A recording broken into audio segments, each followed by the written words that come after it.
आप सभी को मेरा सादर अभिवादन। आज के इस वीडियो में हम पढ़ेंगे शक्ति विभाजन। किसी भी राज्य या शासन के पास जो भी शक्ति होती है वो 3 प्रकार की होती है। कानून बनाने की शक्ति, उसे लागू करने की शक्ति और उसके अनुसार न्याय करने की शक्ति। किंतु ये तीनों शक्तियाँ यदि किसी एक व्यक्ति या संस्था के हाथों में केंद्रित हो जाए तो वह निरंकुश हो जाता है। शक्ति विभाजन का अर्थ है इसी कारण से किया गया है शक्ति विभाजन कि इन शक्तियों को अलग करना और स्वतंत्र संस्थाओं को सौंपना, ताकि ये संस्थाएं अपने अपने कार्यक्षेत्र में रहकर अपने शक्ति के हिसाब से कार्य कर सकें। कक्षा 9वीं में आप लोगों ने पढ़ा होगा कि जितनी भी लोकतांत्रिक शक्तियां थी, इन शक्तियों का मुख्य उद्देश्य शक्ति विभाजन ही था। इस प्रकार आज हम देखते हैं कि आधुनिक सरकार के मुख्य रूप से 3 अंग हैं। पहला है विधायिका, जो कानून व नीतियां बनाती है देश के लिए, जिसके अनुसार देश में शासन व्यवस्था संचालित होती है। दूसरा है कार्यपालिका, विधायिका द्वारा बनाए गए कानून को कार्यपालिका क्रियान्वित करती है। तीसरा है न्यायपालिका, देश में जो कानून बन जाता है और यदि कोई कानून का उल्लंघन करता है तो न्यायपालिका इन कानूनों को पालन करवाने का काम करती है। इस तरह ये तीनों आधुनिक सरकार के प्रमुख अंग हैं, विधायिका, कार्यपालिका और न्यायपालिका, और इन तीनों के अनुसार ही हमारे देश में भी शासन व्यवस्था संचालित है। आइए हम देखते हैं शक्ति पृथक्करण क्या है। शक्ति पृथक्करण, जिसमें शक्ति का विभाजन किया गया है। शक्ति का विभाजन किन रूपों में किया गया है? तो शक्ति का विभाजन कार्यपालिका, विधायिका और न्यायपालिका को दिया गया है। जितने भी अधिकार हैं इनको तीनों में बांट दिया गया है, कार्यपालिका, विधायिका और न्यायपालिका के बीच में। शक्ति पृथक्करण में सभी को अपने अपने कार्य क्षेत्र में काम करने का अधिकार है। इसमें किसी भी जो शासन के तीनों अंग हैं, इसमें किसी पर भी किसी को नियंत्रण करने का अधिकार प्राप्त नहीं होता है। तीनों अपने अपने क्षेत्र में रहकर कार्य करते हैं। इसी को कहा जाता है शक्ति पृथक्करण। लेकिन वास्तव में देखा जाए तो यह संभव नहीं होता है, क्योंकि तीनों के काम एक दूसरे पर निर्भर हैं और उनको मिलकर काम करना होता है, चलना होता है। यदि तीनों एक दूसरे के साथ मिलकर नहीं चलेंगे तो उस देश में शासन व्यवस्था करना मुश्किल हो जाएगा। तो भले ही हम पढ़ते हैं कि तीनों शक्तियां जो है अलग अलग होती हैं, लेकिन वास्तव में हम देखते हैं कि तीनों एक दूसरे से जुड़ी हुई होती है। जहाँ तक हो सके हम भारत की हम बात करते हैं तो भारत में सीमित शक्ति पृथक्करण के सिद्धांत को अपनाया गया है। सीमित शक्ति पृथक्करण क्या है? तो भारत में हम देखते हैं कि संसदीय लोकतंत्र है। संसद के माध्यम से ही हमारे देश के लिए कानून बनाया जाता है। यहाँ भारत में न्यायपालिका को स्वतंत्र रखा गया है, जो पूर्ण रूप से अपने क्षेत्र में न्याय करने का काम करती है। लेकिन विधायिका, जिसको हम व्यवस्थापिका के नाम से जानते हैं, व्यवस्थापिका मतलब संसद, विधायिका और कार्यपालिका एक दूसरे पर निर्भर होते हैं। हम यहाँ ये जानते हैं भारत में कि भारत की कार्यपालिका कौन है, क्योंकि पुस्तक में आप ऐसी व्यवहारिक बोलचाल में हम देखते हैं कि कार्यपालिका, कभी हम मंत्री परिषद के सदस्यों को समझते हैं तो कभी राष्ट्रपति को समझते हैं। यहाँ कार्यपालिका का अर्थ स्पष्ट रूप से मैं आपको समझाने का प्रयास करती हूँ। तो भारत में कार्यपालिका 2 प्रकार की होती है। इसको दिमाग में अच्छे से बैठा लीजिएगा। भारत में कार्यपालिका 2 प्रकार की होती है। पहला है नाम मात्र की। नाम मात्र की कार्यपालिका है राष्ट्रपति, जिसके नाम से हमारा देश चलता है। इसलिए आप लोगों ने सुना होगा कि भारत का प्रथम नागरिक कौन है। तो भारत का प्रथम नागरिक हम राष्ट्रपति को ही मानते हैं, क्योंकि ये हमारे देश का मुखिया माना गया है। दूसरा है वास्तविक कार्यपालिका। वास्तविक कार्यपालिका ये नाम मात्र की कार्यपालिका जो राष्ट्रपति है हमारे यहाँ, इनकी समस्त शक्तियों का उपयोग वास्तविक कार्यपालिका ही करती है।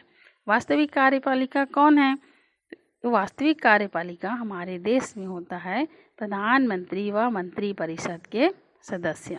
अर्थात संविधान में जो शक्तियाँ नाम मात्र की कार्यपालिका राष्ट्रपति को प्राप्त होती है, इन शक्तियों का उपयोग प्रधानमंत्री और मंत्रिपरिषद के सदस्य ही करते हैं। राष्ट्रपति मात्र एक रबड़ का मोहरा ही होता है या मोहरा ही माना जाता है। अक्सर जब हम भी पढ़ते थे तो ऐसे ही लगता था कि कहाँ पर ये वास्तविक कार्यपालिका आ गया, कहाँ पर नाम मात्र की कार्यपालिका आ गया। इसको आप अच्छे से कंठस्थ कर लेंगे कि वास्तविक कार्यपालिका कौन है और नाम मात्र की कार्यपालिका कौन होता है। आइए अब हम चलते हैं जहाँ पढ़ रहे थे कि भारत में विधायिका व कार्यपालिका एक दूसरे पर निर्भर कैसे हैं। तो इस प्रणाली में हम पहला देखते हैं कि कार्यपालिका। कार्यपालिका, यहाँ कार्यपालिका का अर्थ है वास्तविक कार्यपालिका। कार्यपालिका मतलब मंत्री परिषद, ये विधायिका, विधायिका मतलब संसद, इसका ही अंग होती है। अर्थात भारत में जितने भी मंत्री परिषद के सदस्य होते हैं, इनको मंत्री बनने के लिए संसद के दोनों सदनों, संसद के दोनों सदन मतलब लोकसभा और राज्यसभा, इसमें से किसी एक सदन का सदस्य होना अनिवार्य होता है।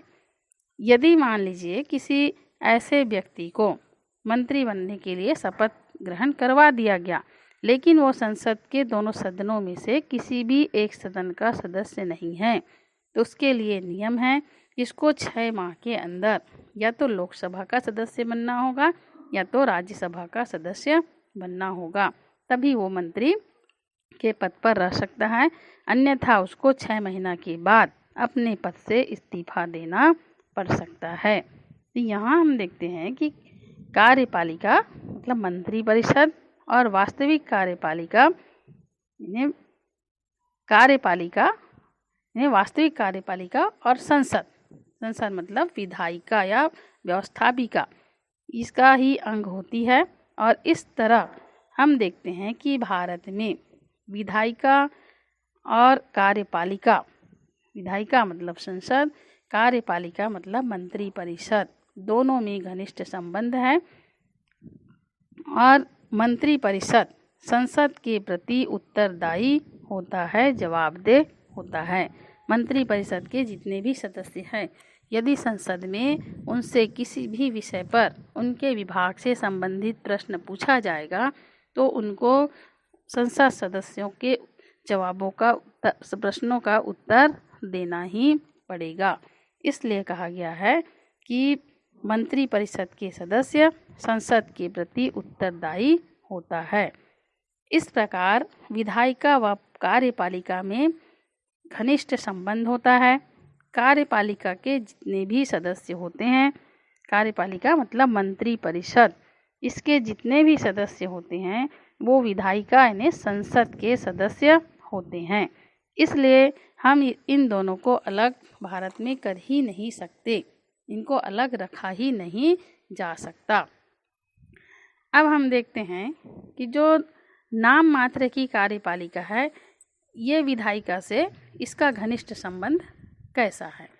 जो नाम मात्र की कार्यपालिका है हमारे यहाँ, जिसका अध्यक्ष राष्ट्रपति होता है, राष्ट्रपति को हम नाम मात्र की कार्यपालिका के नाम से जानते हैं।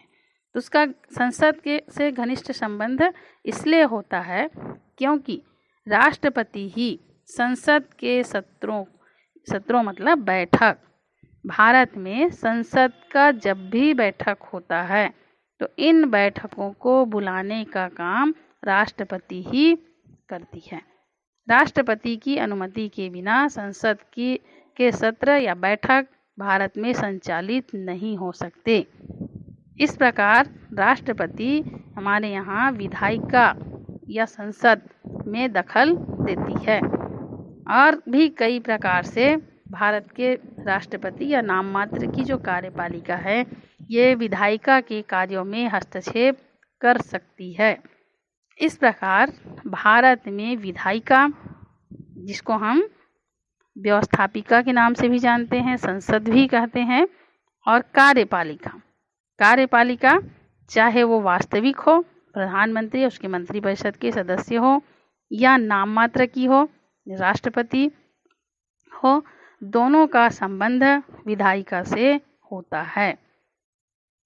दोनों का संबंध विधायिका से होता है क्योंकि वास्तविक जो कार्यपालिका होती है इसके सदस्य संसद के सदस्य ही होते हैं, और जो नाम मात्र की कार्यपालिका है राष्ट्रपति है, इसकी अनुमति के बिना संसद का बैठक नहीं हो सकता। तो हमारे यहाँ भारत में विधायिका और कार्यपालिका को किसी भी रूप में अलग नहीं किया जा सकता। दोनों का बहुत ही अधिक घनिष्ठ संबंध होता है और दोनों को अलग रखा ही नहीं जा सकता। भले ही न्यायपालिका को पूर्ण रूप से भारत में अलग रखने का काम किया गया है। तो शक्ति पृथक्करण सिद्धांत में बस इतना ही, और अगले वीडियो में हम पढ़ेंगे संसद, भारत की संसद, संसद का गठन, संसद के सदस्य, संसद के कार्य। तब तक के लिए मुझे अनुमति दीजिए।